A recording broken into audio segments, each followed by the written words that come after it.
Hello, Councillor Cremyson. I make it 6 o'clock now. Thank you. Okay, thank you, Nancy. So firstly, good evening, everyone. I need to get through a formality here of introducing the meeting. I'm Councillor Steve Cremyson, the chair of the forum, and I'd like to welcome everyone to the meeting. This meeting is being held virtually and in accordance with the Council's rules for virtual meetings. Councillors are reminded that although this meeting is being held remotely, they are regarded as being present in a meeting of the Council and they should observe the normal rules of behaviour. First of all, please can I ask that everyone present in the virtual meeting that you keep your microphones muted and your camera turned off whilst you're not addressing the meeting, as this will reduce the background noise and potentially any bandwidth issues for some people with poor bandwidth. And will avoid any unintentional disturbances. So if you can ensure your mobile phones are switched off or silent. Please can I also advise that the meeting is being video recorded and live streamed from the Council's website. In addition, this video recording of the meeting will be uploaded to the Council's YouTube channel after the meeting. Hi, Councillor Todd, if you could just mute your microphone. Members and officers, where appropriate for each item, please indicate that you wish to speak or raise a point of order or explanation by raising your hand using the hand icon on your screen, and I will invite you to then speak at the appropriate time. Each member will be invited to speak in turn, and I would encourage members to keep contributions as clear and concise as possible. Finally, if members wish to leave the meeting at any point, please make themselves known to me by raising your hand using the hand icon on the screen, and I'll announce to the meeting that you've left the meeting. And if I could now ask Democratic Services Officer to undertake a roll call of members of the committee to confirm who is present this evening. Nancy. Thank you, Councillor Cremyson. If I can read the councillor's name in turn, and if you could ask you just to unmute your microphone and turn on your camera and confirm you're present, please. Councillor Barton. Present. Thank you. Councillor Krask. Present. Thank you. Councillor Cunningham. Yes, present. Thank you. Thank you. Councillor Godfrey. Good evening, I'm here. Thank you. Councillor Horrell. Yes, good evening. I'm present. Good evening. Hello. And Councillor Porter. Good evening. Present. Thank you. And Councillor Rutter.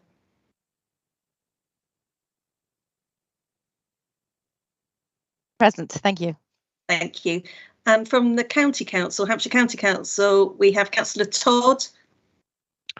Present. Thank you. And Councillor Warwick. Yes, I'm here. Thank you, Nancy. Thank you. Also on the list is Robert Waters from Headbourne Worthy Parish Council, but I haven't spotted that he's here as yet, so I'll keep an eye on that.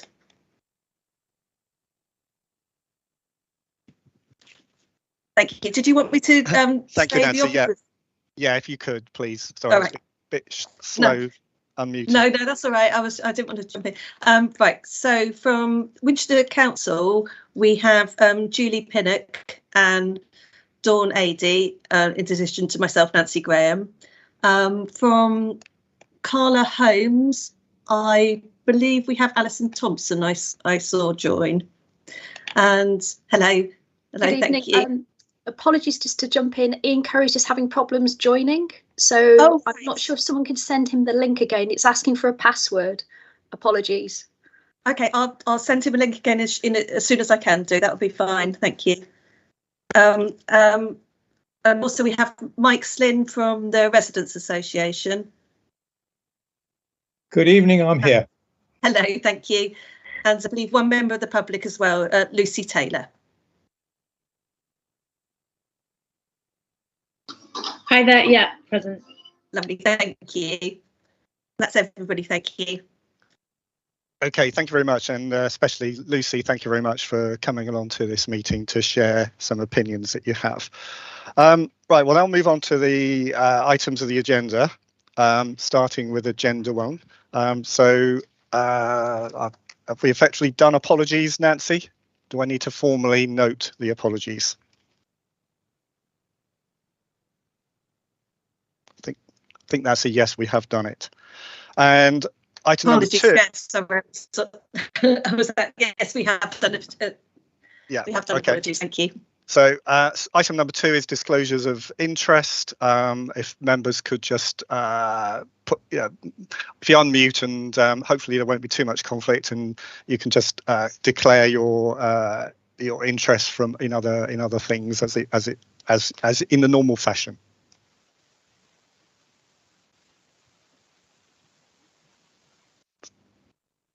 Thank you, Councillor Porter. I can just declare a non-prejudicial interest. I'm a county councillor, and so therefore I don't believe there are anything that's coming up tonight specifically related to the county council, but just in case there is, I am a county councillor. Okay, what other hands have we got up? Just for clarification, the county council does not require us to declare that we are city councillors, but since it seems to be it's not seen as an interest that needs declaring. So, but for transparency, I'll mention it. Thank you, Councillor Todd. Who else? Councillor Rutter, I think you've got your hand up. Yes, thank you, Steve. I seem to have disappeared, but never mind. Yes, I am. I'm just declaring for transparency again that I am the chair of Hebburn Worthy Parish Council as well. Thank you. Right. And based on Martin's advice, I'm guessing that means that Councillor Warwick doesn't actually need to declare that interest because it's not declarable. No, I'm here as the county council representative. Otherwise, we'll go around in circles all evening. So. I know. Yeah. Right.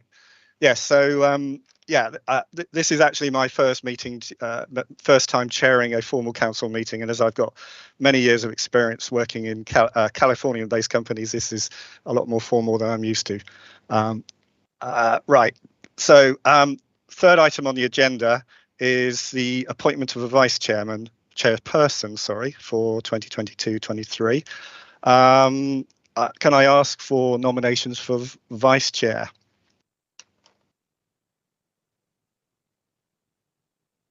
If you want to put your hand up, I will try and pick you out from the list. Okay, I've got one. So I've got Councillor Porter and I've got Councillor Horrell wishing to nominate. So I'll start with Councillor Porter, as I think you were first.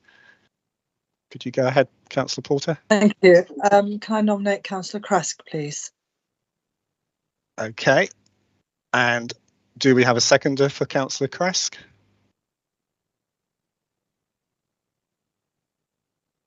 I see. I'm happy to second Councillor Krask. I see we had Councillor Rutter and Councillor Todd, so I think we've got plenty of seconders there. And I just turn it over to Councillor Horrell, who wishes to nominate, I assume. Thank you, Chair. Yes, could I nominate Councillor Cunningham? Okay. Right. So I'm guessing that now what we need to do is we need to take a vote. I'm not sure how. Sorry to interrupt, Chair. Can we just check that there's a seconder for Councillor Cunningham, please? Thank you. I'll second. Yeah. Thank you. So we have two candidates, Councillor Cunningham, proposed by Councillor Horrell and seconded by Councillor Godfrey, and we have Councillor Krask, proposed by Councillor Porter and seconded by Councillor Todd. Nancy, just what's the procedure here for actually taking the vote? Right, okay, well what I propose to do is we take the vote for each in turn. So and if I just read through the list of people on the forum and they indicate for or against, I can't think of an easier way of doing it than that, I'm afraid. Okay. That suits, yep. So firstly, in favour of Councillor Krask as the vice chair. So if I can go through Councillor Cremoisen. 4. Councillor Batho. 4. Thank you. Councillor Krask.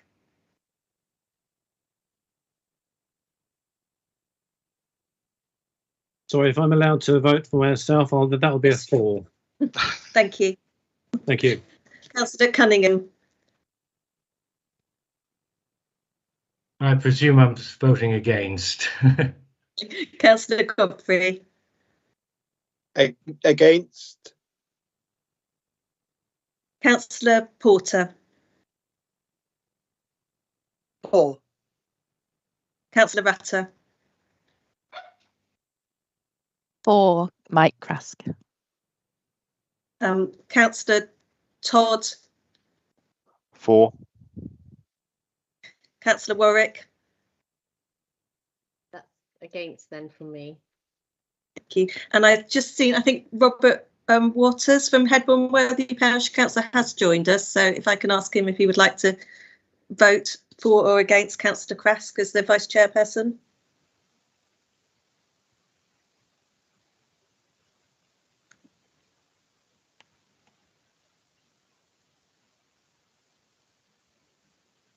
Are you there, Councillor Watter?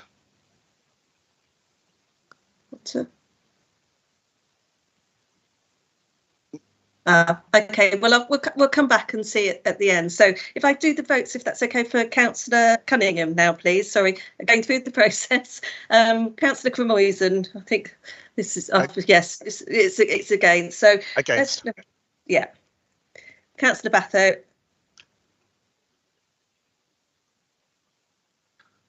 Sorry, it's 4. 3. Nancy, I would assume, is it fair to assume? Sorry. Is it fair to assume that if you voted against Councillor Krask, we've got 3 against. I'm seeing a hand up from Councillor Horrell. Councillor, is this a procedural comment that you want to make? It is indeed, Chair. You didn't ask me to vote. Oh, I'm so sorry, Councillor Horrell. I thought I did, but yes, please. I'm voting for Councillor Cunningham. Thank you. Just for the record. Yes, no, thank you. You didn't. You missed me out on the first round. Thank you. Right. Let me just. So that is 6 for Councillor Krask, and that would be 4 against. Okay. So I think we can say safely say that's carried. I don't know if Councillor Watter has actually managed to join us yet. If you have, Councillor Watter, can you open up your mic and we can... He's just put in the something chat. in chat that say that he would have voted for Councillor Krask. Okay, right. Thank you. Oh, Councillor Cremoisen, I think you've just hit mute on your microphone. Sorry. We can safely say that Councillor Krask is elected as Vice Chair. So thank you very much, Mike, for putting yourself forward or agreeing to have yourself put forward, and we'll work together on moving this forum forward. Okay, so moving on to item 4, moving on to item 4, Chairperson's announcements.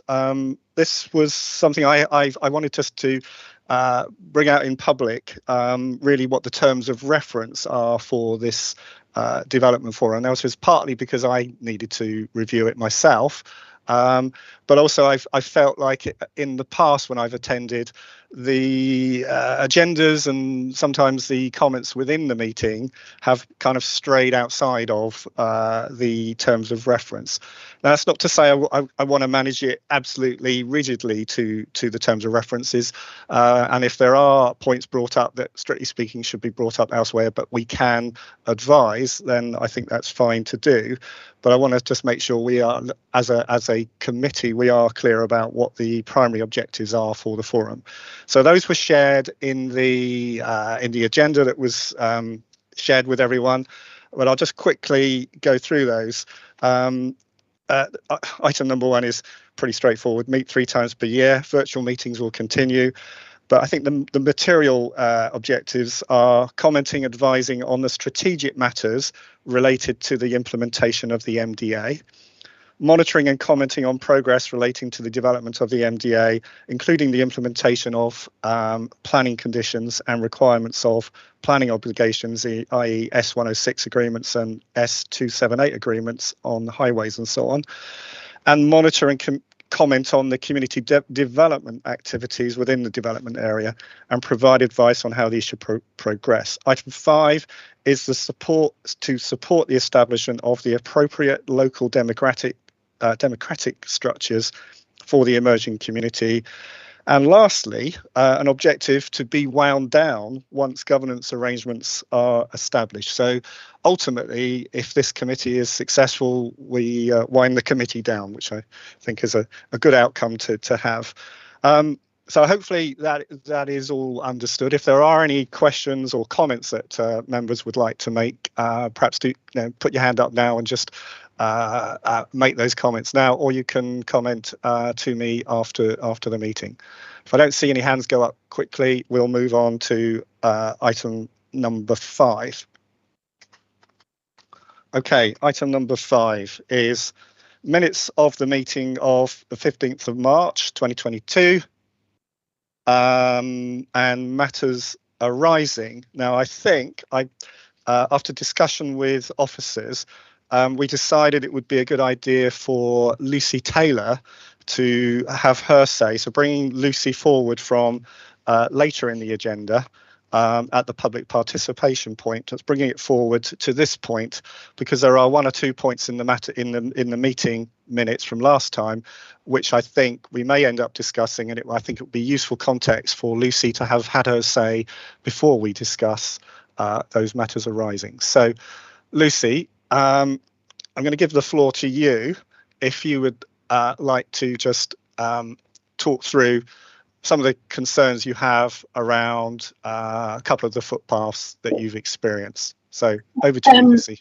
Thank you. Yeah, so I'm a parent at Barton Farm School, and yeah, the paths to school are a real problem. So we live in Abbots Barton, so in an ideal world, we will cycle from Abbots Barton across the field, under the railway bridge, and along the top of the field to Barton Farm School.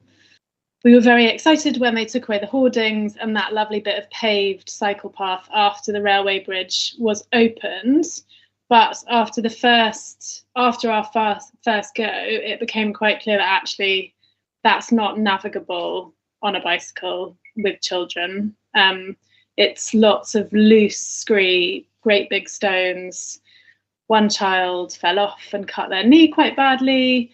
Another got a puncture. So yeah, it's just not a good situation. The buggies can't get down those paths.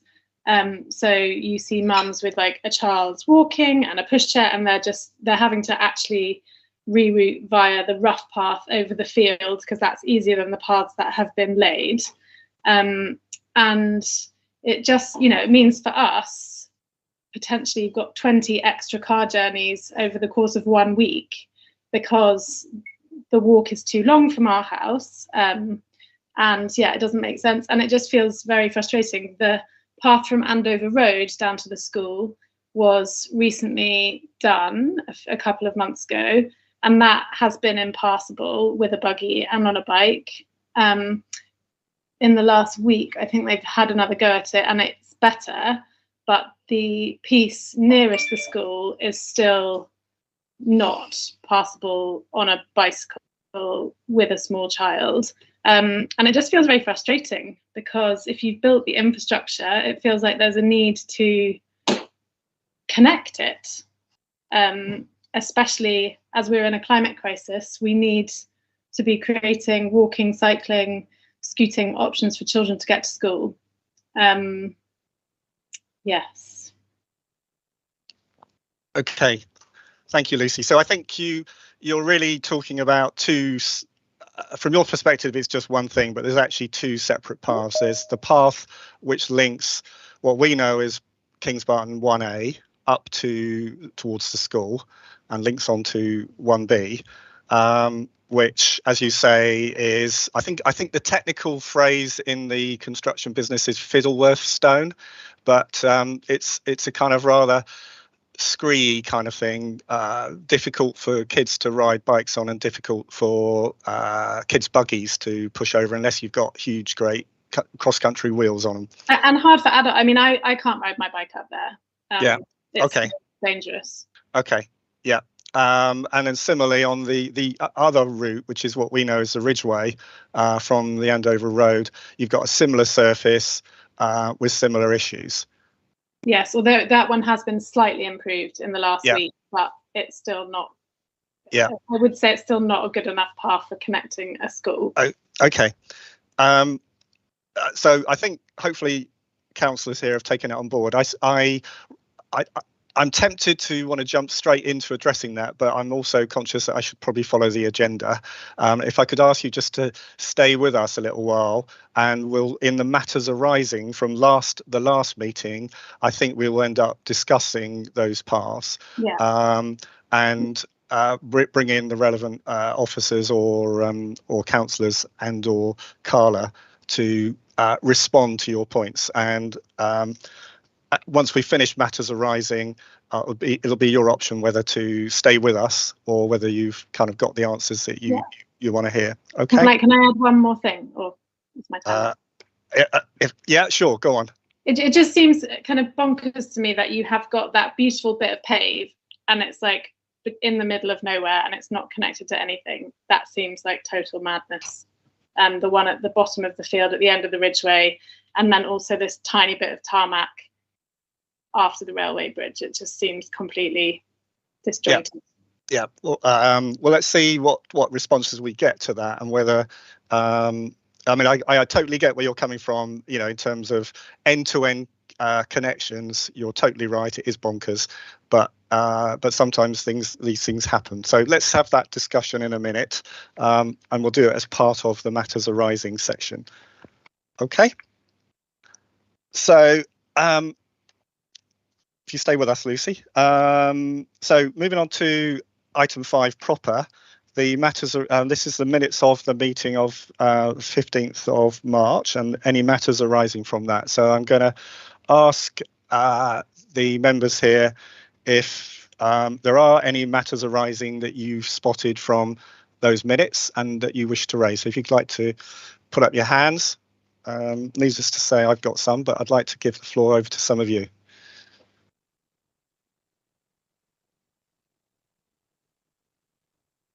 We got any hands? I'm not seeing any hands at the moment, Chair. Thank you. Okay. All right. Apologies. As soon as I say that, Councillor Rutter. Okay. Thank you, Councillor Rutter. Sorry, it's a case of getting to the right button in time. I just wanted to. Can you see my face at all? Oh yes, there I am. I just wanted to completely echo and support what Lucy's been saying. I was up at cycling around Kings Barton last week, and the paths, they're uncomfortable to walk on, but they're impossible to cycle on. Some of them, the rubbly ones. I mean rubble. And the contrast with the beautiful tarmac is just ridiculous. And the number of paths, and Carla know I've been going on about this for a long time, the number of paths that just go nowhere or end in a mud path or end in rubble, or, you know, it's just insane, really. Can we just please connect things up? That's all I'm saying. Thank you. Okay, any more hands up from members? Okay, so what I'm proposing to do is to ask a question here through of Carla. So I think we've got Ian Curry and we've got Alison Thompson here. To first, if you'd like to respond in relation to the pathway that runs from 1B up to 1A, which I know that you guys, I think, put in.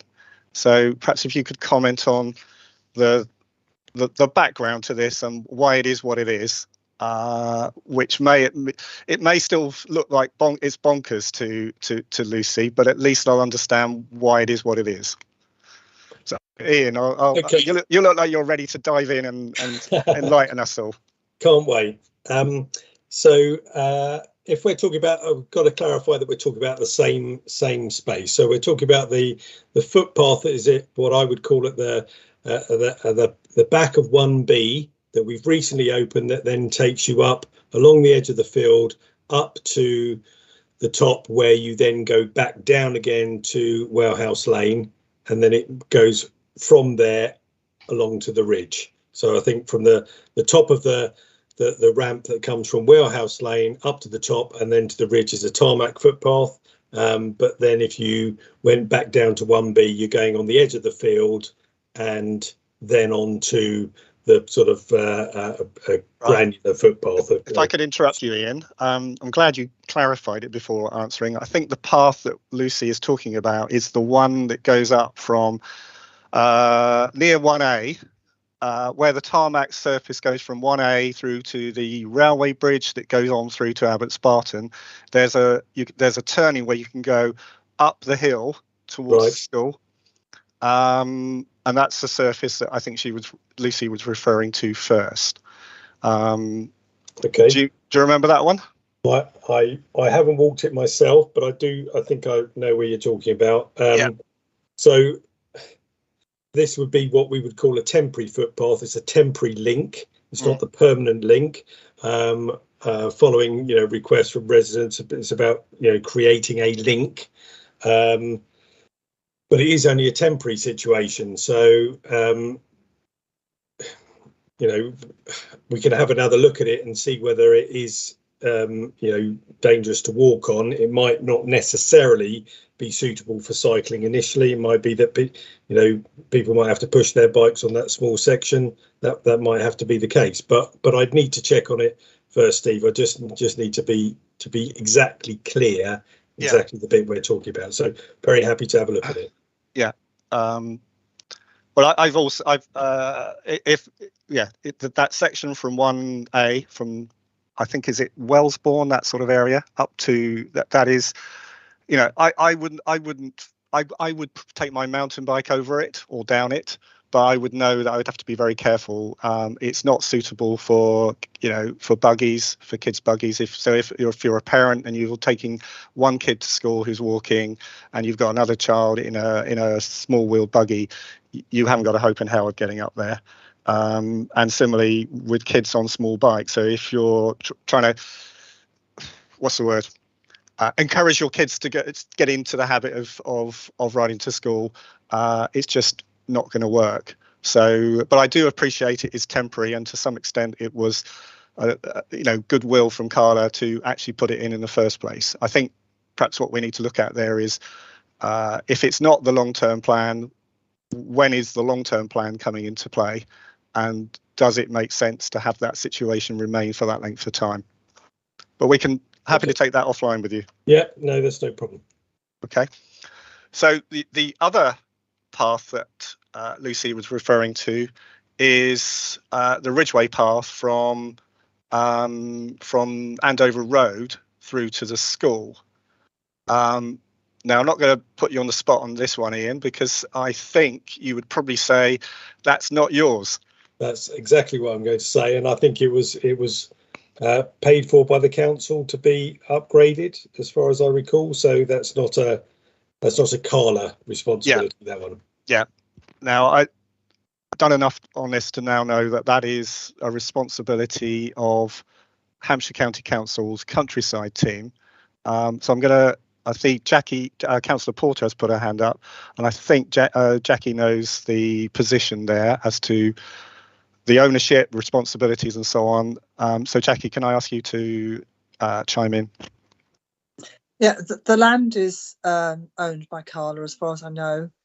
Ian may feel that's not the case, but anyway, the county council did the work. Lucy is correct in the sense that there has been another surface put on some of the sections, although the part that would be the main road through has been left, and looks like some work's been done on that by Carla, actually. It It's very variable. I've just been up at 3 o'clock this afternoon because I knew some work had been done on it. Some sections are really quite nice, and you could imagine taking a bike or a buggy along it, and other sections are still very lumpy. It isn't actually a bike path, it's a footpath, but it needs to be accessible for buggies as well. So that section needs some more work doing to it, I agree, and I will take that back to the County Council. Right. So in relation to that particular path, I think, unless you're saying otherwise, Councillor Porter, I think the responsibility sits with Hampshire County Council countryside team. It does. It's you will have seen a path in a similar state to this before on Topfield, Councillor Cromoyson. Yeah. Some sections are wonderful and some sections are awful. Yeah. And the problem is, if you were pushing a buggy, the child would probably feel very travel sick by the time they got to the end. Yeah. Very unpleasant. And actually, coming from Lucy Taylor's direction, there is no respite from the lumps. Yeah. So it does need to be done. Yeah. I agree. Yeah. Okay. Well, obviously you can raise it with Hampshire County Council countryside team. I'm meeting them at 10 o'clock on Monday morning, and also to look at another bike path with Sue Coles. Right. Okay. So rather than, I just want to refer it back to Lucy. Lucy, just want to check that you're satisfied we are at least taking that sufficiently seriously to see what we can do. We don't have the authority in this meeting, or the budget for that matter, to be able to say to you, definitely we can sort it. What we can do is just say, in relation to the Hampshire County Council piece, that we can lobby hard and put pressure on, but that's as much as we can do. And in relation to the other piece, which I think most affects you, that's something Carla may or may not be able to help with, but we'll need to work with them over the next period of time to see what can be done. Yeah, it's heartening to hear what's being done by the intention of the countryside team.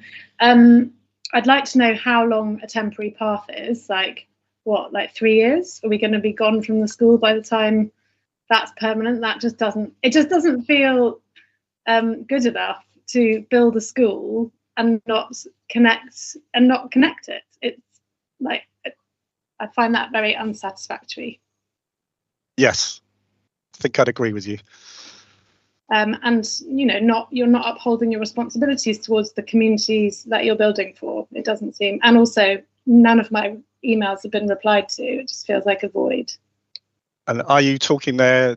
Who are you talking to specifically? Sorry, there? Because I emailed, nobody replied. Okay. So I feel like that's an abdication of responsibility. Can I interject to that point? Yeah, sure. Yeah, sorry, Lucy. We haven't met. My name's Ian Curry, so I'm technical director for Carla.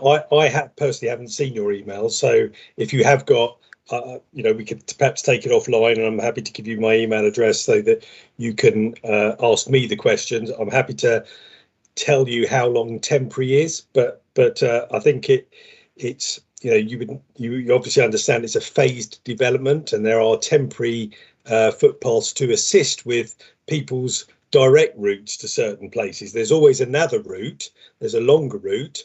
The feedback that we get is that people would prefer to go the shorter route. And if people would like to go a shorter route, what we've done is that we've created a shorter route. I haven't actually walked it myself, so I wouldn't know exactly what it's like, and I'm very happy to do that, or send one of my team to go and assess it. It needs to be safe. We can't create a route that is unsafe, so we will check that out for you for sure.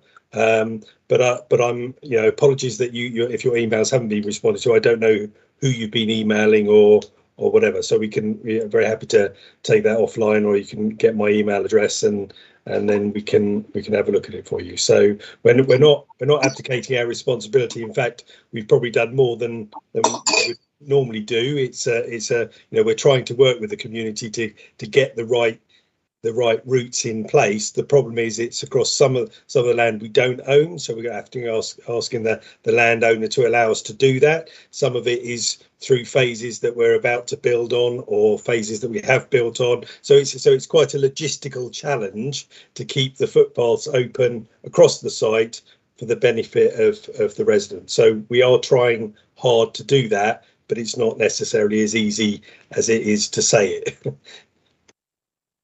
Okay. Okay, Lucy, I'm not expecting you to be totally delighted. I'm sure what you would ideally like to hear is we would say, right, we're going to get it sorted for you by the end of this week, but there's no chance of that happening. But we will continue to follow through on this, and there are some other connectivity issues which we'll cover as part of the another part of this agenda. Okay, and you've got my email address, so you can keep holding me to account as well. Okay, thanks very much. Okay, you're welcome to stay, but I'm guessing you've got young family and you've got other more important things to do. Yeah, I'll hop off. Thank you very much for having me. Thank you, Lucy, for coming. Bye. Okay, so Councillor Cromoison, can I interrupt a moment? Yeah, would sure. Would you like us to feed back our findings? Would you like me to feedback findings from that to Nancy Graham, and then she can pass it on to the relevant members of the public, or pass it to you, the information following the meeting with the County Council? If you could pass it through to Nancy Graham, Nancy, and then she can share it with this meeting. Thank you. Okay. There was some other matter arising that I just wanted to raise. Yes, I was going to return to the matters arising, and I think if I'm guessing correctly, you're referring to the waste recycling, is that right? And the buses. And the buses. Right, if you could. So the bus service has been put in place as a taxi bus service. It was advertised in April, and it's been re-advertised recently. So for the price of a bus service, there's an intermediate taxi bus that goes to 1A and 1B from Winchester. And we're going to be looking at the numbers of people using that after a period of time. The idea of including a taxi bus rather than a full bus is that the S106 money is only used up as it's used. So it's not wasting money sending a bus up and down for a period of time when that money will be precious to make sure there's a bus service long term. So that's the first thing. And that's being run through the community bus team at the County Council. And you will see some infrastructure improvements as well to the bus stops, which are imminent. And it includes a battery run information sign so that people know how long it's going to be before the next bus comes. And the second point was about the waste plant. And as you know, at the time of the meeting earlier in the year, Councillor Warwick, myself, and actually Councillor Iredale from Headbourne Worthy Parish Council argued that the inert waste site should not go ahead, and that was rejected by the County Council, but the applicant went to appeal. And at the appeal, it was then agreed by the inspector. And the details of that are on the website, and we have also informed the Parish Council, and they do receive the information. But actually, if you look on the 20/01765/HCS website, and I put a link to you so that we could share it with residents afterwards, it explains exactly what the applicant got permission for through the public inspector, and it includes the lorry routes, and the general lorry routes are always on the A34 unless the inert waste is coming direct from Winchester, in which case it goes along the B3420, and the hours of operation outside normal office hours are also specified. I think that's it responds very much to the comments we were making about making sure public got a good night's sleep as well as disturbance at weekends. Thank you, Councillor Porter. I think that discharges a number of items on the from the last minutes. Councillor Crask, you want to raise some matters? Yeah, thank you, Chair. Sorry for going back to the earlier point, but just to Lucy's points on the cycle footpath, what I heard Ian say was that people would like to go the shortest route, but there is perhaps a route, but it's longer. If we could let people know what that longer route is and actually understand that route ourselves, that would be interesting as well, I think, to let people know the alternative better route. Okay, thank you, Councillor Cress. Is there any response from that from Carla?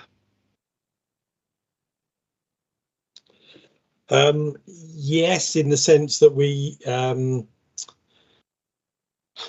we can provide a plan that shows an alternative route. I think the route that we're talking about is that if you you could actually walk round and up the Andover Road and then along the Ridge footpath, but I think there was resistance to that because it's a longer route for people to take. So therefore the footpath link was taken behind our current phase that we're building up to the school that way. So there is an alternative route, but people would argue that's a longer route and therefore would take them longer to get to school or longer to come home from school. So that's the whole reason for putting the footpath link in that we did. But I would reiterate that we'll have another look at it to make sure that it is safe, whether it is going to be suitable for cycling. I couldn't say, haven't seen the surface myself, so we'll have a look and take a view, and we can report back. So. Thank you, Mr. Curry. Building on that, one matter that was raised in the last meeting, and again, Ian, this is going to come your way. There was reference to plans and drawings for the phased delivery of connectivity, and as you can tell here, both from the comments from Lucy, but also Councillor Rutter has raised this in connection with the S106 piece, which is the what we call the zigzag path, the tarmac path, that has gone to a certain point, and I think. What I think would be very useful, and I'm certainly happy to work with you offline on this, is if we had the drawings, the plans and the drawings of the phased delivery of connectivity that you're responsible, that Carla is responsible for, but also we could then link that through to what is Hampshire County Council responsible for, because I sometimes think that some of those bits of connectivity that we complain about are actually the responsibility of another entity, not Carla. So, I want to try and see if we can develop a integrated plan and understand which bits are being developed, done when, and whether there are time period gaps when only a part of it is done, and we can then explain this to the public, or we can have a discussion around bringing those things forward. So is it possible to share those drawings, plans and drawings that you said you have shared before, certainly with me? I'll happily share that with other members, and then we can have a discussion at some convenient time to all of us, to just sort of work it through, because I'm sure we'll need some clarification to kind of properly understand it. Is that possible? Of course. Yep. Okay. No problem. So perfect. We'll just arrange a time to get together, talk it through, and then happy for you to share stuff. Perfect. Okay. Right. I think we can probably move on. Oh yeah, there was another item around the community centre, where there was, I think, Carla, we're going to share the documents really specifying what the community centre is. I think I have a hunch that maybe the process has changed a little bit or been delayed. So again, Ian, can you just share what the current thinking is on the community centre and when the documents will be available? I'm going to quickly ask my colleague Alison to see if she could give us a bit more of an update. Alison's more involved in the planning side of things than I am. So okay, brilliant. Yes, we've actually just had a a meeting with the design review panel. So we did present some high level schemes. It's a bit early to share that, I think, with the public because we've got comments back from the panel, which we have to wait to receive their formal comments, and then we can respond and review that. So we will be doing some public exhibitions and some consultation, but at the moment I think it's a bit too soon because we're just doing that high level with the review panel at the moment. So we probably can give a firmer time frame once we know the extent of the comments, and then we know what changes, and then we can actually present that to the forum and do some public consultation as well. Right. So just to clarify, when you say, when are you going to do the public consultation? Is that the bit you don't know because you don't yet know the scale of the comments from the design review board? Panel. Yeah. So okay. We've been to the review panel. This is the second time we've been. Very high level. So it's more to do with the blocks and building blocks and connectivity. Yeah. As soon as we have those formal, it was only today, so we'll probably receive them in a couple of weeks' time. Okay. Once we know the extent of that, then we can come back with a more formal programme in terms of when we're hoping to submit, when of course we'll be doing consultation before submission, so we can give you a proper time frame. But I think at the moment it's a bit too soon because the ideas are still up in the air. So this forum only meets 3 times a year, so the next one is in October. Are you anticipating that you will want to share documents with us before October and have feedback before that, or is October, will you share them ahead of that meeting and then we can provide comments at that time?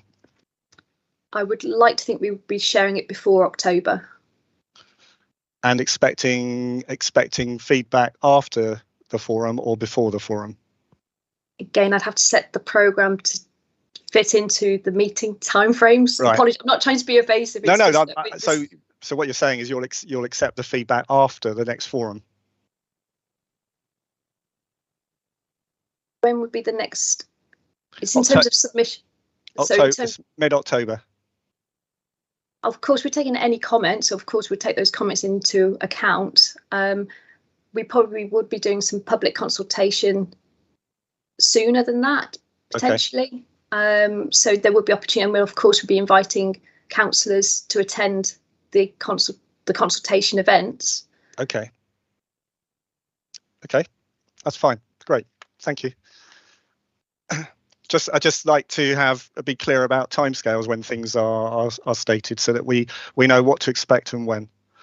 Okay. I think that's. Could I just ask a question about? Sure. Sorry to butt in, Miss Councillor Cranwayson. Could I just ask about the hall and the designs and everything? Is it possible for you to send stuff round for consultation at a stage where we can significantly influence the actual design and what is being provided in terms of a community building? Because as in lots of cases, we're not really consulted. We're just presented with your plans, which you've already gone through several iterations and design panels and everything else. So you really don't want to have to change them again. But those of us, I mean, we have in Hebborn Ware that we've just set up a working group which is looking at representing completely the Kingsworth, the Kings Barton residents, and we want them to be involved at a stage where they can say, actually, this is what we need in our community building, and you're not providing it, or you are providing it maybe, but we'd like to be asked at a stage where we can significantly and seriously influence the design and the layout and everything else, and not when it's a fait accompli. Basically, that's my question. Thank you.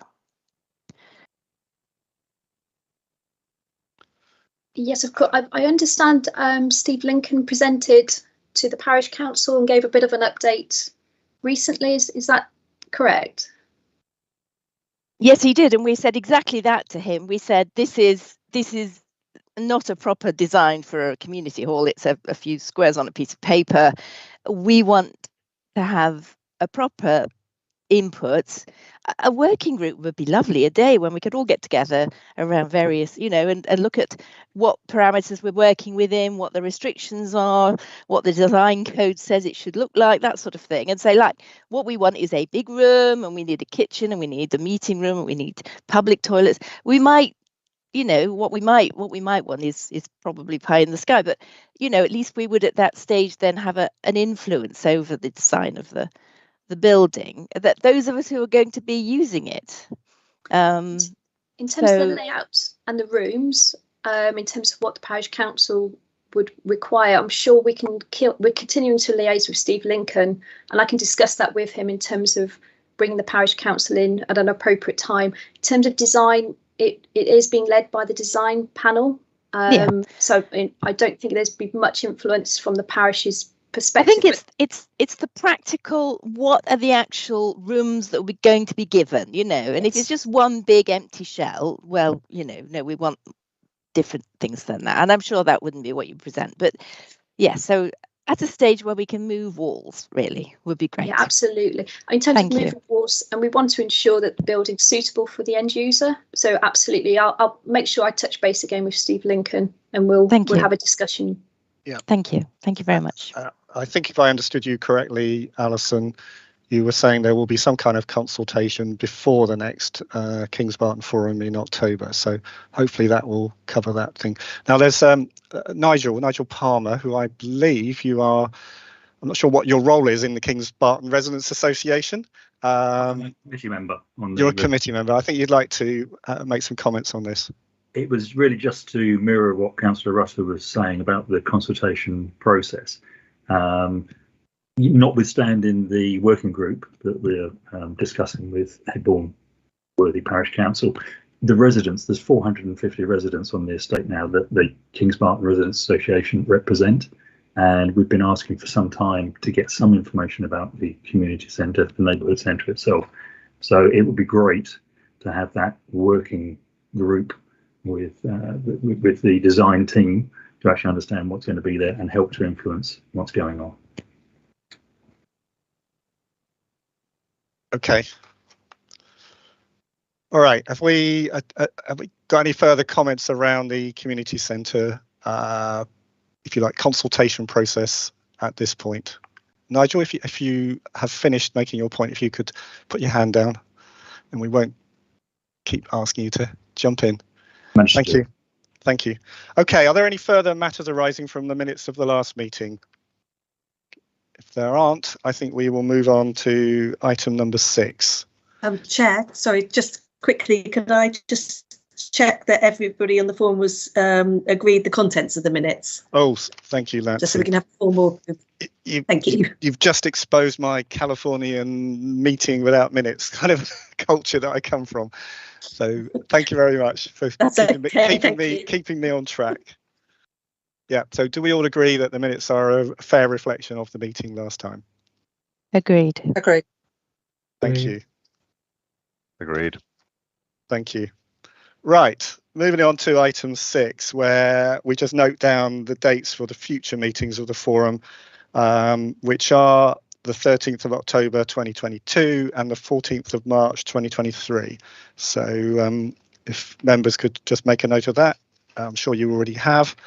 And we can move on to the rest of the public participation, which I think starts, as Lucy has had her say, I think it starts with visiting councillors. Do we have anybody who qualifies as a visiting councillor? I don't think we do, but maybe I haven't understood the rules. There's nobody registered to speak. Thank you, Chair. Okay, thank you. And we have, on behalf of the Kings Barton Residents Association, Mike Slynn and Nigel Palmer, who have shared, and we have shared the notes from the Kings Barton Residents Association meeting and their meeting with with Carla. So, Mike or Nigel, are there anything you want to add to that, or any specific points you'd like members to respond to?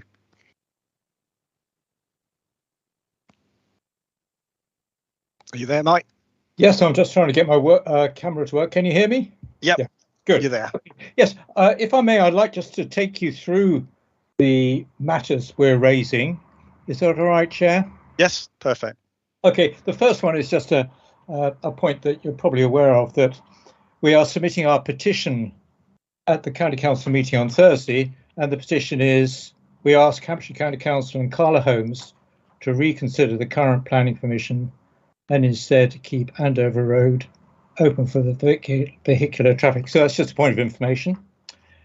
The second point is really following on from a request we made at, I think, at the last meeting, but certainly in writing subsequently, for a copy of the job description for the outstanding post vacated by Chris Hughes for a planning officer and community development / liaison officer. We suggested that the skill sets required for those two posts are different, and so it may be more productive to separate the two jobs. Then we believe that there may well be local residents at Kings Barton, Haslock or Week who'd wish to apply for the community development liaison officer post. So we're looking forward to the appointment of that post, and as with Chris Hughes, looking forward for that officer joining us as a member of the Kings Barton Residents Association Committee. So really please, could we have an update? We haven't seen a copy of the job description, and we're not too clear on where the recruitment process has got. Okay, Mike, if you want to just continue, I'll pick up the issues as we go through, and then we'll ask the relevant officers to respond as we go through. Okay. After we've gone through. All right. Okay. So third point is a point of understanding that the need for a playing field at Kings Barton for Henry Beaufort School has now been removed, so that space can be used for other purposes. And we, as you pointed out, Chair, we separately submitted the notes of recent meeting with Carla Holmes, discussing a wide range of topics, and you would have had a copy of those notes, and I'm sure Ian and I could answer any questions that anybody at this meeting would like to make. The fifth point is, yes, we've received a draft terms of reference from the Parish Council for a working group dealing with Kings Barton, and we will be responding to that draft. We're hoping to work closely with the Parish Council on the basis of a partnership between us and the Council. So the sixth point was that we're disappointed that the County Council, I believe there is no County Council officer present, but we're disappointed the County Council has not as yet agreed the design standards for Winchester Avenue. That seems strange for us, seeing as how the road was started to be built more than 4 years ago. Can somebody please advise us what are the outstanding issues that need to be resolved and what is the time scale? That's the question. The seventh point is about that we did previously advise the forum of our concerns about traffic to and from the proposed recycling centre at 3 Mays Hill being diverted along Winchester Avenue. As you were saying, Chair, the centre has now been granted planning permission, and I was able today to get a copy of the Section 106 agreement, and it's quite clear that all the recycling centre traffic from Winchester will go along Andover Road, which means that when Andover Road is closed, all of that traffic will go through the housing development, which is completely against what we had requested. So we are, should we say, more than disappointed, really concerned about that. The next point is that we're interested to learn that there will be an active and vehicular travel plan for North Winchester. I'm sure that's going to be really helpful. We'd like to be involved in the preparation of the plan, and just to, I'm sure you understand, confirm our view that it should be based on keeping Andover Road open. And then finally, the ninth point, Councillor Jackie Porter has very kindly agreed to set up a meeting for residents in September with City Council officers who can advise us on the future options for Kings Barton residents. That is the community options. So as I understand it, we could stay as part of the Hebburn Worthy Parish Council, we could become part of the City Council, or we could form a Kings Barton Community Council. So we're looking forward to that meeting and understanding better the residents' understanding. It will be hopefully a meeting where all the residents could come along and understand what the options are and what are the benefits and disbenefits of those three options or any other options that happen to be around. Thank you. Okay. Thank you, Mike, for going through that for us. I think if it's appropriate, I'm going to ask Mrs. Adey if she could just respond on the point related to the new the officer role. And I think there's probably a point there around, when is the new officer starting, and the extent to which the detailed job descriptions are appropriate to share and so on. Sorry, you're muted still, Mrs. Adey. I wasn't saying anything useful, thank you. Would you mind if I invited Julie in, as she's leading on the recruitment for that post? Of course, no worries. Thank you.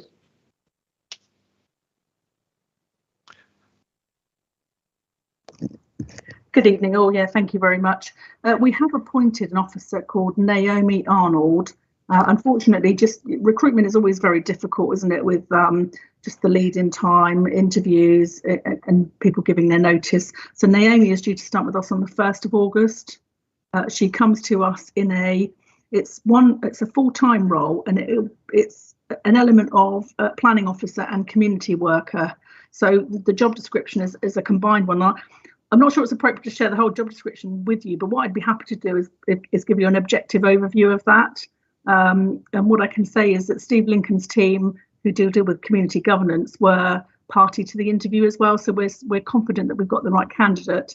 And I think once she starts, there's going to be a lot of meet and greet. Obviously, she needs to come and meet the Kings Barton Residents Association and sort of participate in your regular meetings. So, that connectivity is key. But there's many other facets to that role as well. And I think we can certainly discuss those and how we kind of join up the dots, so to speak. So as we've got that link with you, with Carla, with Hampshire.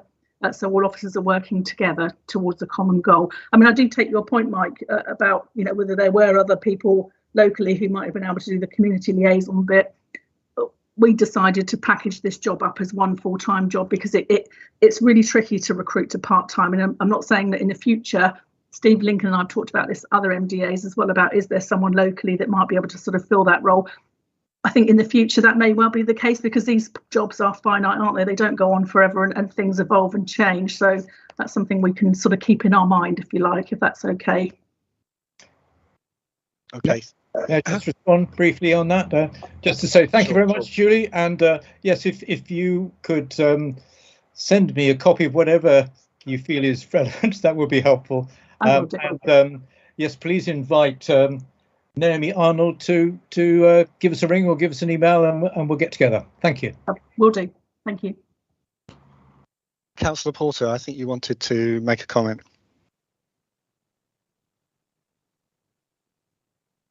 Yes, please. Two things really. One, although Mike is disappointed by the planning permission, there is only actually one road out at the moment that could be used.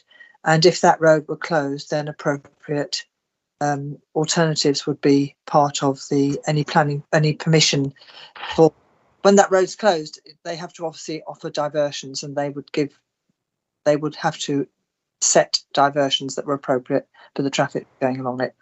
And the second point is that in 9, actually, I had agreed to setting up a meeting with city councillors and potentially the parish council too, but it's rather than city council officers. What we were trying to do as part of this was to make everyone aware of what the emerging options were, but to offer that opportunity for the residents to think of their own options as well in the long term. So I just wanted to point out that with city councillors, not city council officers at that point. I think city council officers have already made that statement at the parish council, which is where it would be appropriate for them to do so. But it's not a correction. I think it's just basically a misunderstanding. But it will go ahead in September. Thank you, Councillor Porter. Councillor Hurrell.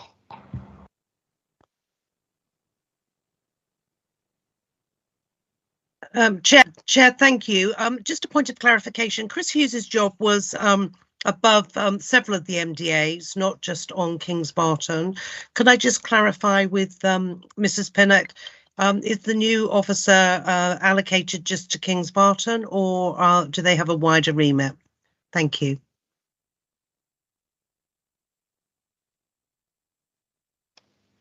Over to you, Julie.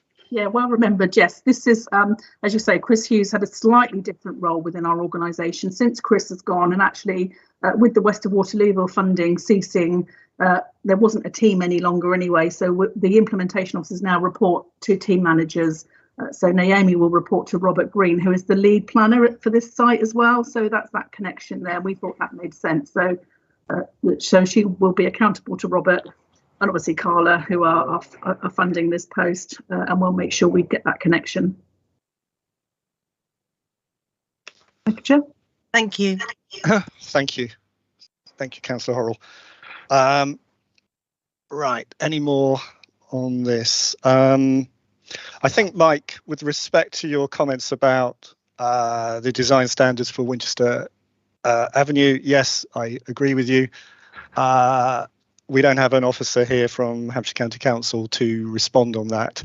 However, if you look down further in the agenda, you will see a work plan, and I'm hoping that we will get the appropriate officers. We will certainly be inviting them.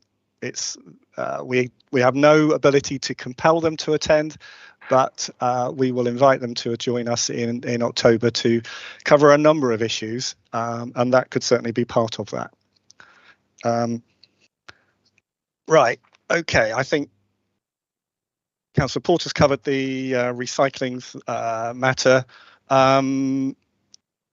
I think what I would also, Mike, suggest that might be very useful to you and the Kings Barton Residents Association would be to look at the governance review papers for North Whiteley.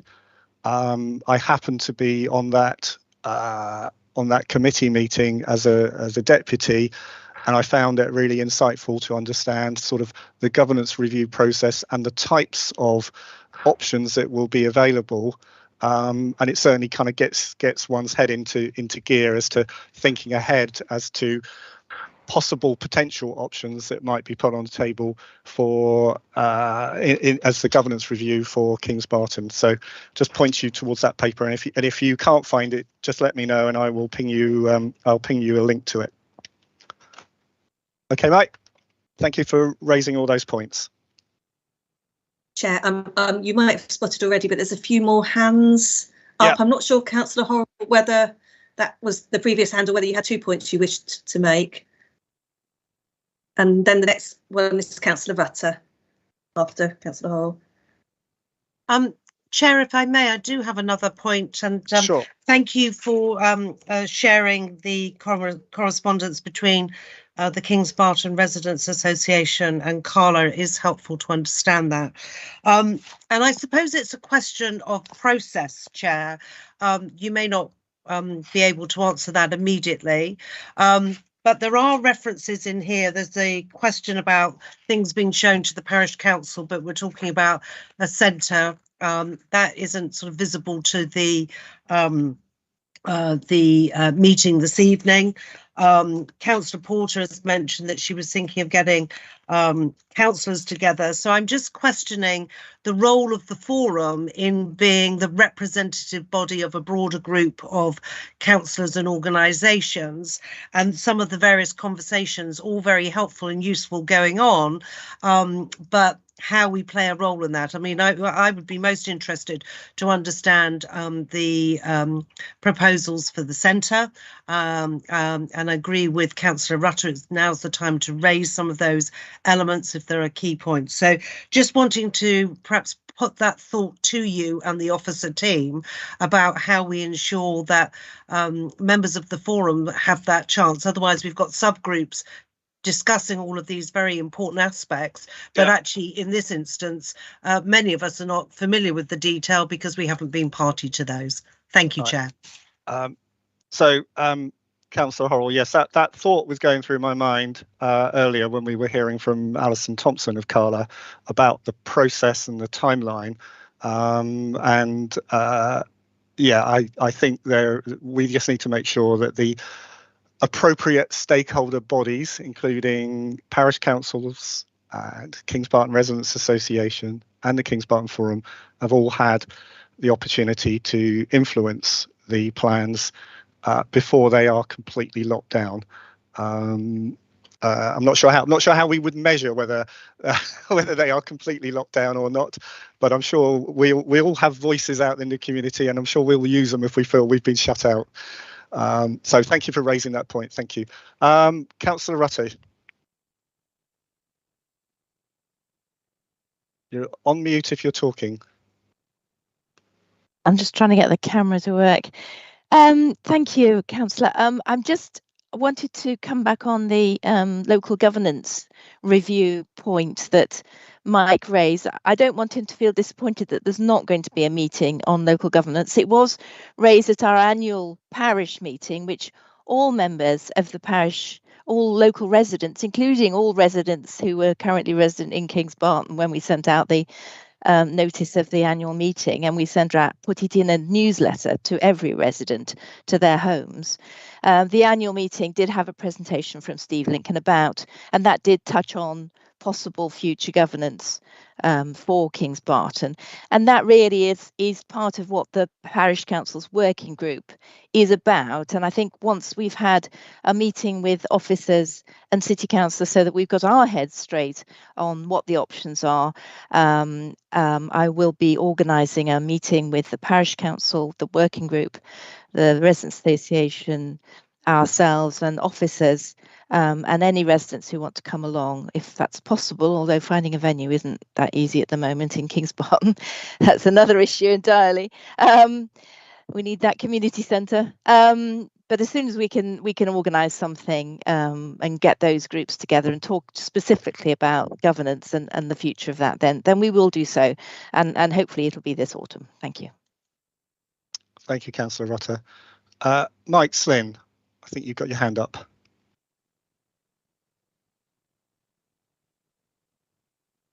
Sorry, Chair, I'm trying to get rid of it, but I can't get rid of the hand. Apologies. Ignore me for a moment. I will never ignore you, Mike. Actually, what has just been raised as a side matter raised by Councillor Rutter around the community meeting space.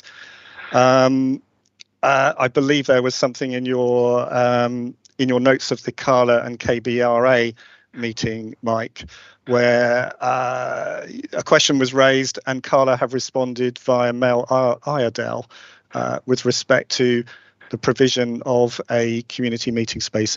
Are you aware of what that answer is yet, or should we ask perhaps Ian if he's able to share that position with us now? I think this is one for Ian because he has informed us of what the situation is. So please pass it to Ian. Okay, Ian, if you wouldn't mind. Nice work, Mike. That was great. Thanks. Yes, I emailed Mel. In essence, there is no obligation. There was a bit of confusion. There is no obligation for us to provide that space that she was talking about. There was basically somebody got the wrong end of the stick. So we've answered that question, discussed it at the Kings Barton residents meeting as well. So okay, I don't really think there's anything more I can say really. Okay, all right. I'll take that at face value at the moment. Might get a question from another councillor saying, is it an S106 obligation? But I'm guessing you've looked at that and we did review that and we've come back and then Mel responded and said, yep, I now understand. So right, okay, all right. Well, we'll pick that up another time if we feel we need to. We certainly do have a problem of not actually having a meeting space in Kings Barton, which I think would help in a number of ways if we could find a space. And I don't know, I've not been into your sales office, so I don't know if it's big enough that we could hijack it for the purposes. But certainly, maybe not on a regular basis, but on a occasional special agreement with you. Is that at all possible, or is it just not? Well, not really, because it's a sales office, and that's because it's not just about using the space; it's making space for people within it. So that's a reconfiguration of it, and there's a model in there. But it's also about locking up, unlocking, all those sorts of So there's, I have said to Mike and Nigel when we met last week that we'll look into it and see if we can find a way. Can't guarantee that. I just need to talk it through with the respective teams in the office. So I'm not going to promise anything. But if it is possible, then we will let you know. If it isn't possible, we'll let you know. So I would appreciate it for that purpose, and also to enable if you like, a councillors meeting with the KBRA as well. So that would be great. Thank you, Ian. Councillor Porter, I think you've got your hand up. If you'd like to chip in. Yes, I'm just going to go back to item 6 on the Kings Barton Residents Association note. And as Ian has the floor, although he's quickly disappeared, he might want to comment about the design standards for Winchester Avenue while he's here. I'm still here. Don't worry. So item 6 was about Hampshire County Council hasn't agreed the design standards for Winchester Avenue. Do you want to comment on that?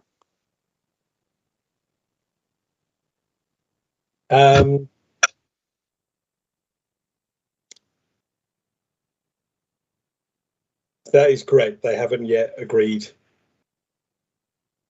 That we haven't yet got technical approval for Winchester Avenue. And is that? I'm going to go a bit more directly. I'm not as diplomatic.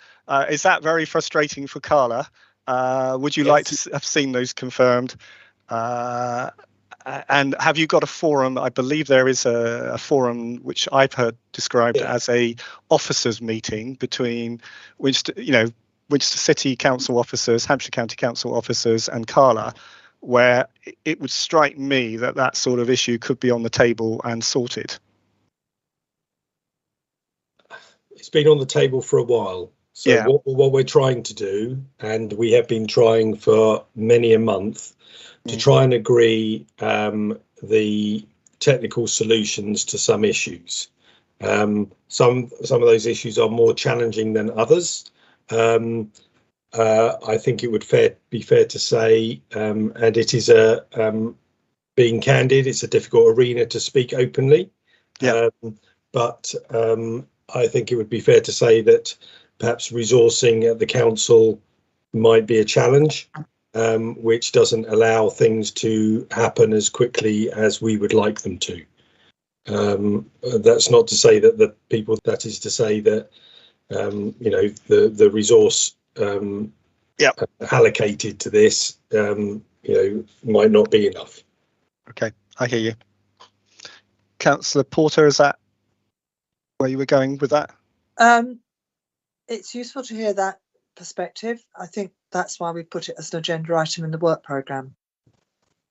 So I think that's relevant that it's in the work programme next time. We can try and move it along, but we've been trying to do that for a long time. And I'm not going to attribute blame to either side, but I'm just, it is a source of frustration to us all, I'm sure.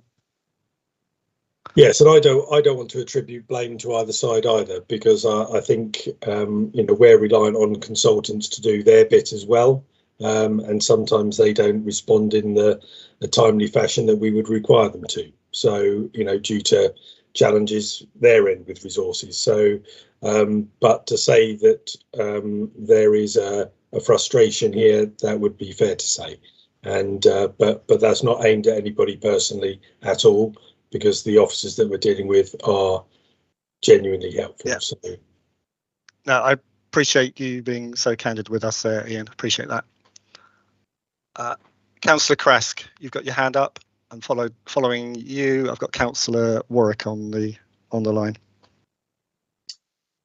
Thank you, Chair. I would just like to thank Mike for sharing the notes of the meeting with the Residents Association. I think to Councillor Horrell's point, I think it's critical that we don't have these separate conversations, and that all the information is shared and everyone's got that. Very keen to see the play strategy. So Carla, on point 4 in the KBRA notes, I'm going to get a copy of the play strategy. If we could get a copy of that as well, that would be useful. If there's a strategy for play, is there a strategy for the commercial centre within Kings Barton? I imagine there is. Is there any possibility for seeing that? Obviously, people are looking to see what facilities are available or plan to be available, not just play, but also commercial in terms of shops and facilities. So if I could see a copy of that, that would be great. Would that be possible?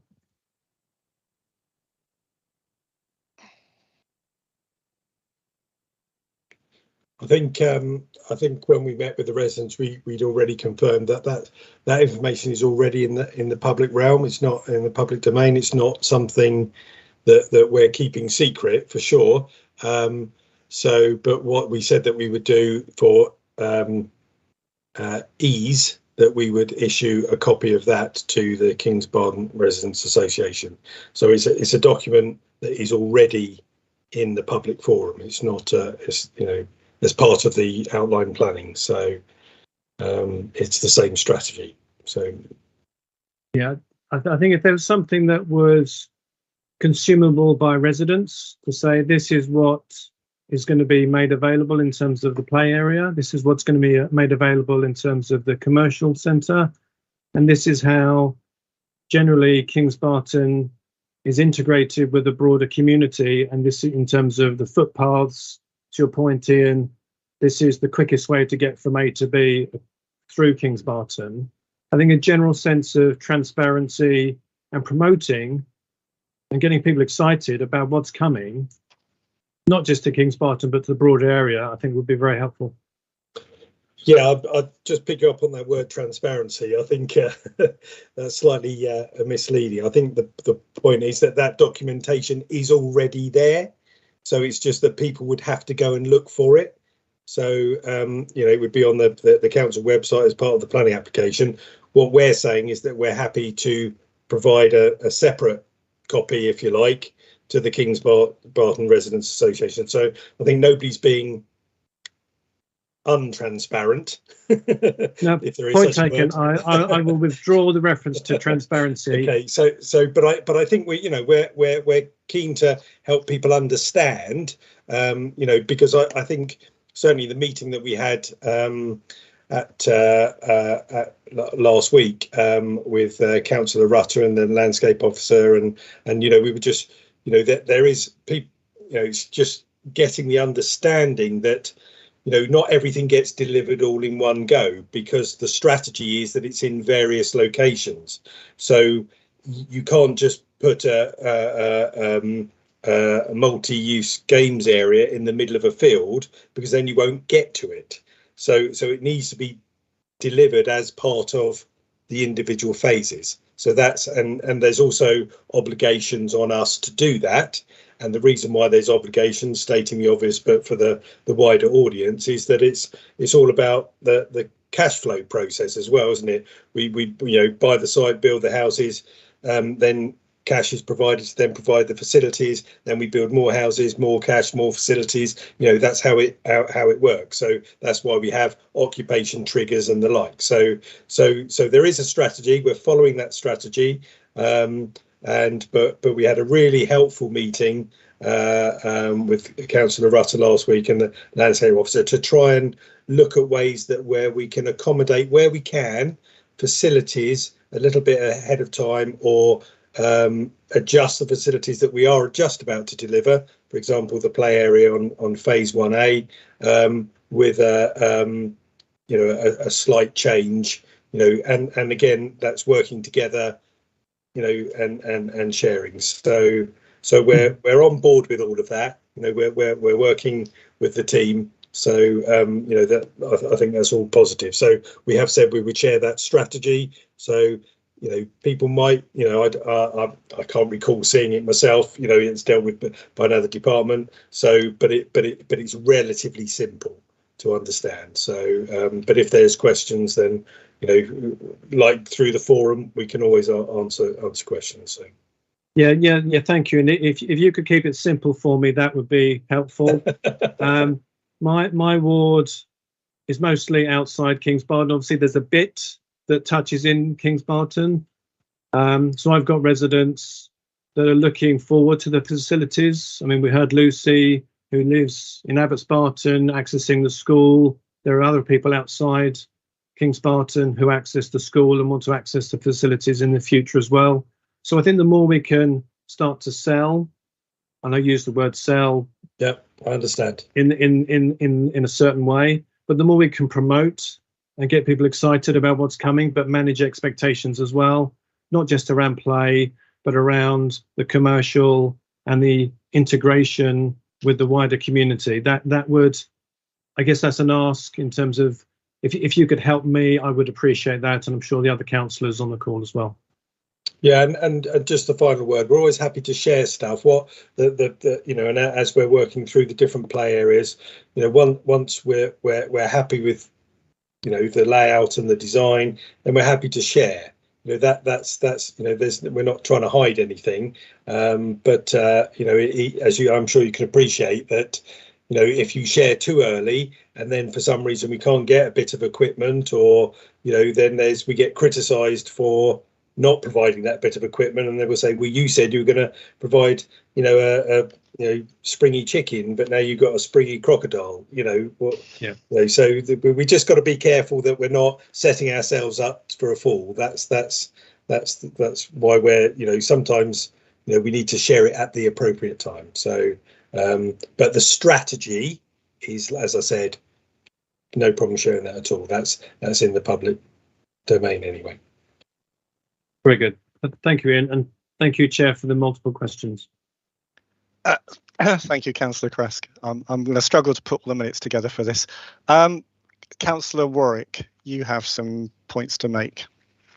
I actually have a question, Chairman, if I may, through you to Ian Curry. Ian, you alluded to some delays around the technical approval by Hampshire County Council for the Winchester Avenue, and I appreciate you probably don't want to share too much, but can you expand slightly on the timeline for that decision and sort of where that decision is at, and who's using consultants and who's meeting whom and when and how, and if you could give a sort of simple overview of that would be very helpful. Thank you. Okay, the simple overview is that through the process we've engaging with officers at Hampshire County Council Highways. There are a number of what we call exception reports that need to be produced because the design for Winchester Avenue is not a and I'm using my little bunny ears here, standard highway.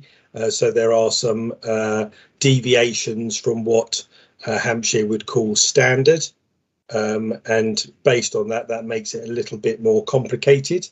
And through that process, I would say for 1A, we are pretty close. I would say probably a couple of months away from technical approval. We are almost there.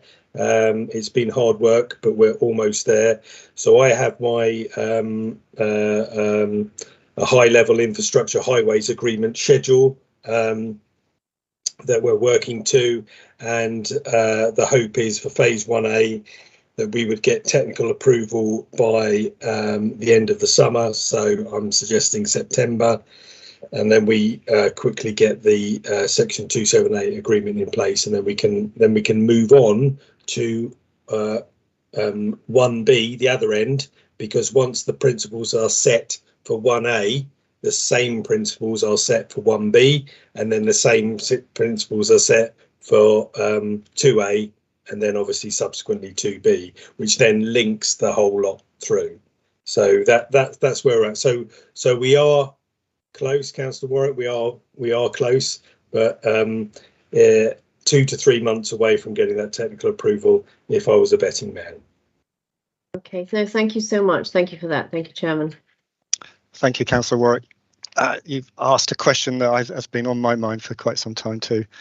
Thank you. Where are we? I think we may well have done everything on the related to the Kings Barton Residents Association notes. Is there any more on that subject? If there aren't, I think we'll move on to item 8, which is an update on the physical development of the MDA, which I'm expecting Carla to provide.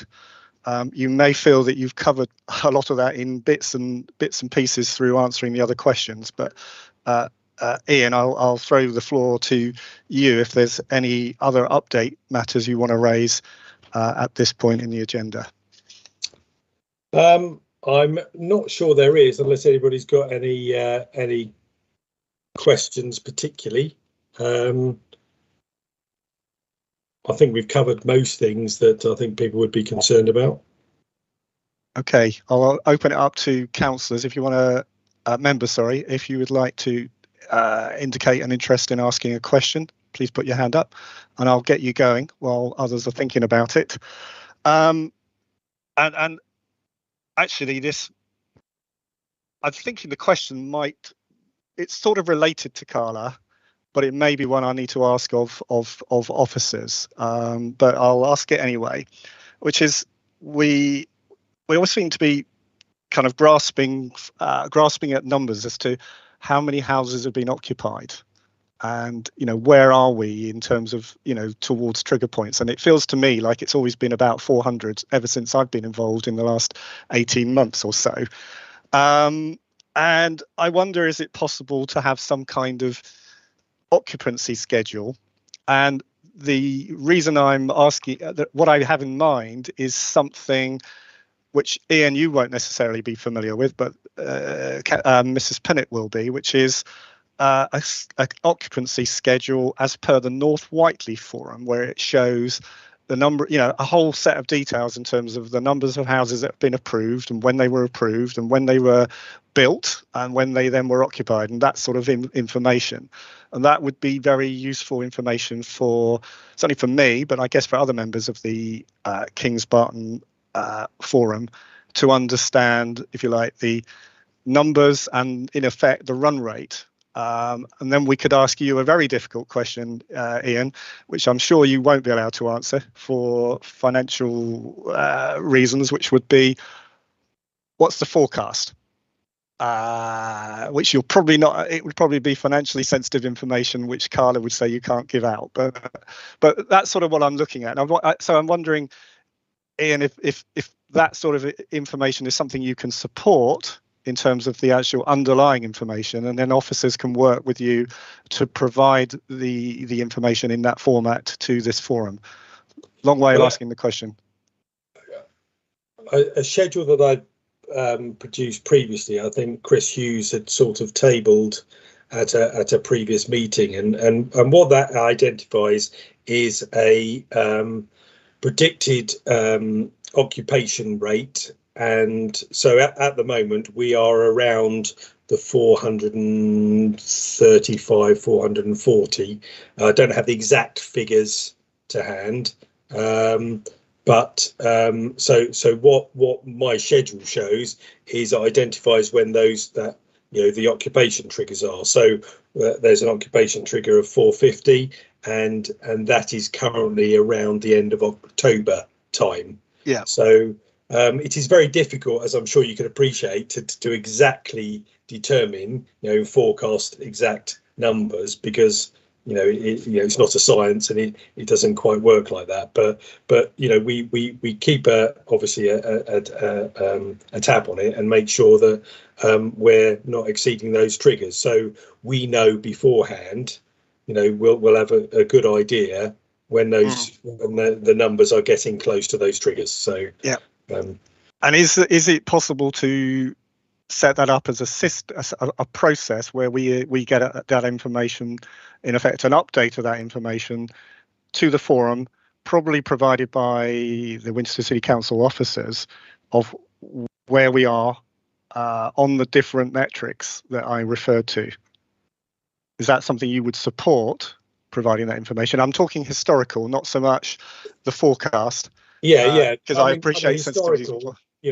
Somebody could go around and count the number of occupations if they wanted to. So it's not privileged information. So I think historically, but I'm not quite sure what that is going to give you, because it's been and gone, isn't it? I suppose the point is that we can give you.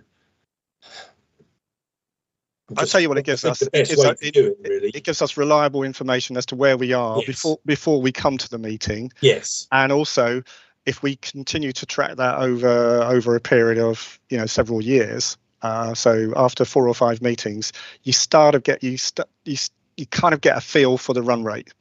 So even though, so then we don't have to ask you those awkward questions like, what's your forecast? We just think, okay, they're going along at about 40, 50 houses a quarter, whatever it is. You can ask any awkward question you like. It's got I know. An answer. Exactly. Well, I'll take some advice on that. And see what we can provide. Right. Okay. Well, and I'm also going to ask that question really of Mrs. Pinnock. Is that something we can take responsibility for providing the information in the same sort of format as is provided to the North Whiteley Forum? Can I just quickly interject there? Sorry, I'm just quickly looking at my figures here. So I think we're around the 390-ish occupations. So my chart is a little bit ambitious. So so it's about 390-ish, something like that. Okay. So right. Julie, are you able to comment on this? Yeah, thank you, Chairman. I think what I would say is for North Whiteley, it's sort of evolving at a different pace, I would say. Hopefully Ian doesn't mind me saying that. It's a sort of a different, as I say, it's evolving slightly differently. It's a different developer arrangement. But having said that, I think certainly when Chris Hughes was in post, there was always an officer report prepared for the forum. And I think, when we do have an officer in post, we'd envisage doing that. How much detail we're able to put in there will depend on, as Ian said, about what they're able to share. We've also talked about, Chair, haven't we, reviewing the, I think Chris, at the request of the forum last year, or maybe just at the end of the year before, a tracker so as we know when some of those key trigger points are, and I think that's the point you're making, isn't it, about forecasting? Well, we're not far off that. How is their work progressing on that? Where are we? Are Carla sort of course they're on board with it, but are you ready? Are you going to meet that trigger? And looking around some of that. So I think certainly, Chair, that's what when we have an officer in post, that's sort of some of the networking, some of that role we'll ask them to bring to report back to this forum next time. Excellent, thank you. And I'm sorry, thank you for that. And I'm, if somebody could share what you've been getting from someone else, then we can try and emulate that if we can. So it's a similar format, if that's helpful. I'm happy to do that. But I probably, like most developers, we are reliant on obviously sales for the occupations, but also third parties such as Hampshire County Council Highways in order to do their part, in order for us to deliver our part as well. So it's a joint, so I can have as many schedules and forecasts and programs as I like, but if others are not joining in with that, then we're gonna come unstuck. So that was one of the other reasons for producing this high level infrastructure agreement schedule, is to give it to Hampshire Highways so they know what we're working to, so that they can understand and resource accordingly as well. So. And if I could just add in, I think what this forum, with the permission of the chair, want to do is if they see that, they can see where they can help unlock that as well. You've got county council members here too, with Winchester City officers. So that's we've been without an officer for a little while to support us with that, and certainly we can collaborate, can't we, and pull something together for the next forum. Yeah. And if I could just add just another comment as to why I think that's important for us. As you say, the numbers are the numbers, but it's having that single source of record, so there is one source of the truth as to what the numbers are, because if you talk to different people, you'll get different numbers plucked out of the air. What I'm looking for is that we have a single source of the truth. We can see what what it is now, but it's having that source of the record of what it actually is and how it's moved over time. I think that will help us with sort of managing some of the other aspects of this site. Okay, thank you for that. I can see I've got Councillor Porter with a hand up. So, Councillor Porter, the floor is yours.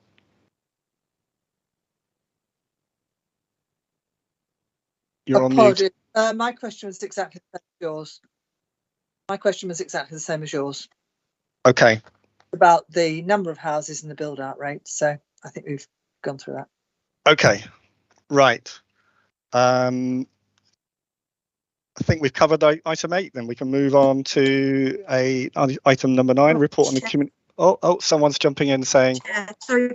Just for reference, spoke to Carla's business, and the average for build out per site is 0.77 homes per week per site. If it's interesting for you, Chair, but it certainly sounds like Kings Barton is doing above average. Okay. And just to add to that, that's across the whole Carla group. Yeah, Scotland, agreed. England. So not particularly helpful, but but that's the kind of information that we've got. Thank you. Okay, thank you, Councillor Kresk. Right, if we can move on to item 9, report on the community development activities and any issues arising within the MDA. I'm not absolutely sure who should be providing this report, so I think I'm going to gamble and throw this to Julie Pinnock, who might tell me it should be coming from somebody else. Thank you, Chair. I think probably we alluded to this before, but we are just in the interim, aren't we, between Naomi starting on the 1st of August, so we don't have a community development officer in place. I think we heard quite helpfully from the Residents Association earlier, and I don't think I've got anything else I can update usefully at this stage, but I'd hope we could sort of flesh that out a bit more in our report going forward for the next forum meeting. So perhaps if any members have got any thoughts or things they'd like us to pick up, and we some obviously to take away already that we've heard today, Chair. Okay, thank you. Anybody else got any questions or comments in relation to the community development? If you'd like to put your hand up now or forever hold your peace. Okay. Moving on to item 10, discussion on infrastructure, a verbal update. Again, this is an opportunity for members to raise any points. Are there any points that you wish to raise? Either questions or for information? I'm not seeing anything. I assume it is very well known among members that there is a new date for the Andover Road Puffin crossing. I think, can I ask Councillor Porter if you could just remind us what that date is? Yes, the work residents have been informed that the work will start on August the 2nd and it will take 13 to 14 weeks. So we're talking about November by the time it's in place. Okay, thank you. I think if there's no other, Mike Slid, you've got your hand up, so if you'd like to chime in. Just interested to know, because I wasn't aware of that, and how are residents being informed, or how have they been informed that it's going to be August the 2nd and 13 to 14 weeks? Because I haven't seen anything. Thank you. In my role as a county councillor, I asked the question on Wednesday morning for council, and I was sent that answer and sent a copy of the letter that's going out to residents.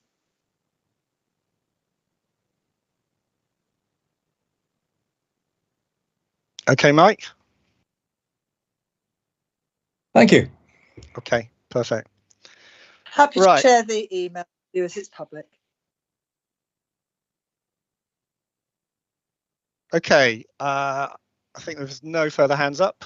I will move on to item 11, the work plan for future meetings in 2022-2023. You should have this in your agenda, so you should all be able to see this. I think there are a number of items which are, I kind of refer to as the elephant in the room.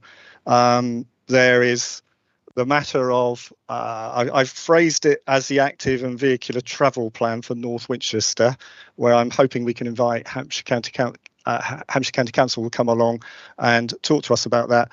And the scope of that will include matters around, how should vehicles travel through the area? How can people walk safely? How can people cycle safely? How we encourage active travel and so on. And I would hope as part of that, the Hampshire County Council Highways team will address the Andover Road question, which the Residents Association have been very active on promoting with a petition, and I believe are presenting that petition later this week. The second elephant in the room that I can see is the governance, and will be. I'm proposing that we'll have within the work plan the governance review process. I'm current view on that is that will kick off in January next year, but that's obviously subject to resources within Winchester City Council and the completion of other governance reviews such as the North Whiteley review. So we're hoping that's when it will start. And I would expect that we may need to have if you like, a primer as to what the process is in October. But that's something I need to talk through with Karen Vincent and other officers. The third elephant in the room in terms of future work plans is the public open space management. You know, the sort of how things shift from being a CALA responsibility through to either Winchester City Council or to the parish council, and how that will work in terms of a process. Given that there's a governance review could end up with a different outcome than the Headbourne Worthy being, parish council being the relevant entity. And then the fourth item is I think we need to do put a lot of work on is an update on the infrastructure deliverables, the S106, S278, and how that all joins up between Hampshire County Council and CALA and the Winchester City Council as whatever's actually relevant, because in some cases, as we've seen with the Ridgeway and the zigzag path, one part might get delivered and it might be delivered, I'm going to say on time, even though it may not be precisely on time. But if the other part isn't being delivered for another couple of years, then that doesn't work terribly well. So I think they need to put a bit of work into that, and we'll see how far we can get with that between now and the next meeting. So those are the four things that were front of my mind, but I don't have a monopoly on what those, if you like, major items should be for this forum. So I want to just, you've had a chance to review this and open the floor to see if members believe there is something else that should be added, or want to seek clarification about the scope of any of these items. Okay, any hands up? Councillor Rutter. Thank you, Councillor. Yes, can we have some discussion about the new community centre, not just the building, but all what comprises the centre of the community, and how that's going to be developed, and any information that we can garner really about that, and if there's any opportunity for us to, put in our halfpence worth, that would be great. Thank you. Yep. Of course. Thank you, Councillor Rutter. And Councillor Horrell. Chair, thank you. I think this group will also be interested by the time we get to October in the local plan and anything that is planned in the surrounding areas that might impact this MDA and the route forward on various aspects of the work plan that you have recommended. So I do think that should be a topic for our meeting at the next stage. Thank you, Chair. Thank you, Councillor Horrell. I have a hunch you're right.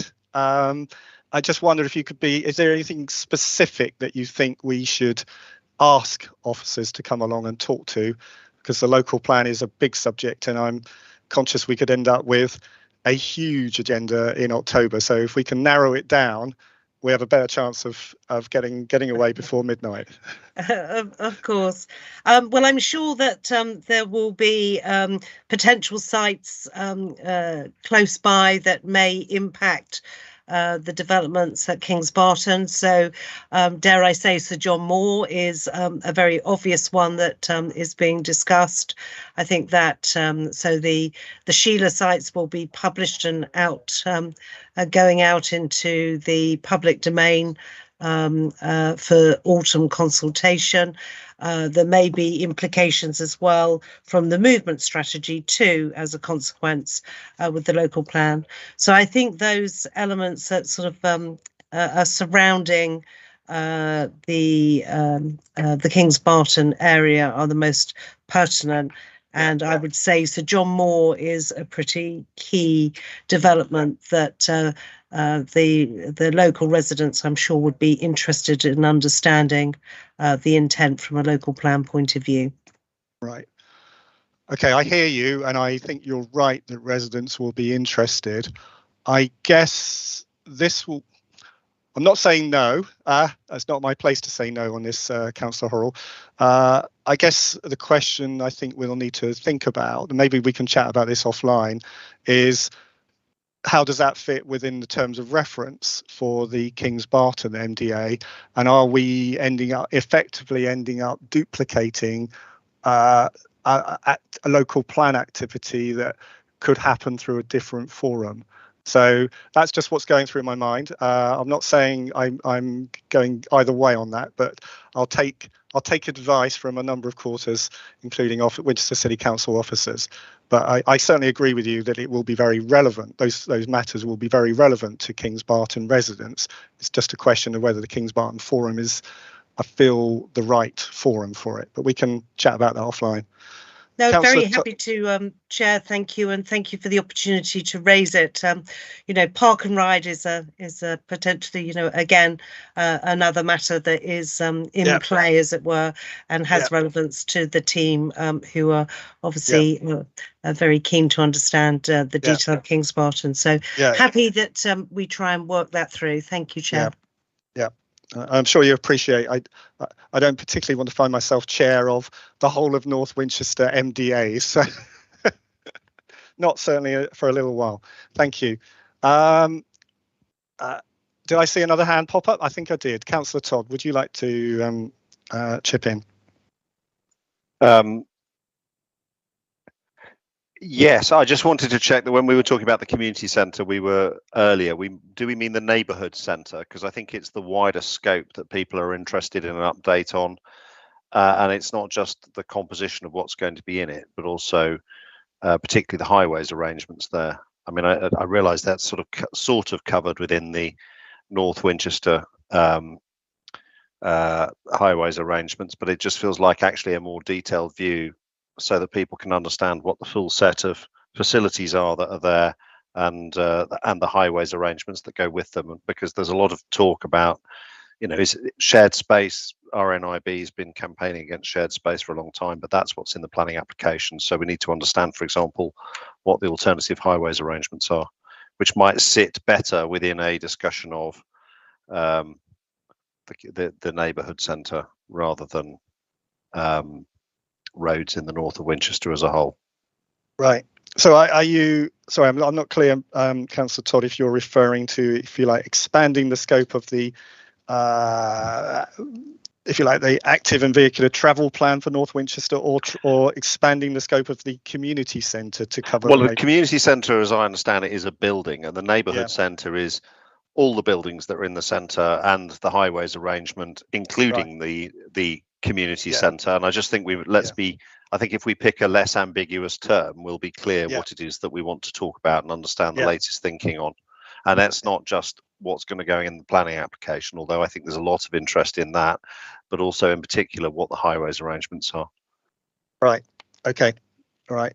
I think I'm interpreting what you're saying there is if we can add that into the work on the active and vehicle travel plan, so that we include the neighbourhood. So I'm not. I think it's different. It would be interesting to hear about what the road arrangements are in the centre as part of that discussion of the active travel plan, but I think there's interest in the centre as a whole. Okay. Of which the highways design is part of it. but it's also what are the other facilities. I think just to refresh on that Yeah. and where the current thinking is, because as I understand it, you know, the design that was agreed in the planning permission isn't really consistent with current highway standards. Okay, I hear you. All right, thank you, Councillor Todd. Okay, I think we may have, I think we've reached, unless there's any further items that people want to add to the work plan for the future, I think we have reached the end of the agenda. In which case, if there's no hands going up, I will end on an AOB item when I bring you news about dog poo bins, because no council meeting is complete without an item on dog poo. There has been complaints, if you like, around the bins around the meadows overflowing, we have established that the responsibility for, whilst the responsibility for the meadow is actually sitting with Hampshire and Isle of Wight Wildlife Trust, the responsibility for the bins around the paths actually sits with Winchester City Council. So action has been taken as of today to deal with that issue and to deal with the expected increase in bin capacity and so on. So for some of members around here, I'm sure that is welcome information. And I thought we'd just end on that point. So thank you very much. If there's no further items raised, no further hands up, I think we'll close the meeting. It is currently 9:56, so we've just finished within the 8 o'clock limit set. All right, thank you very much, and I'll look forward to meeting you all again soon. Bye. Thank you. Bye. Thank you. Have a good evening. Thank you. Thank you. Bye. Thanks, Steve. Dr. Morrison.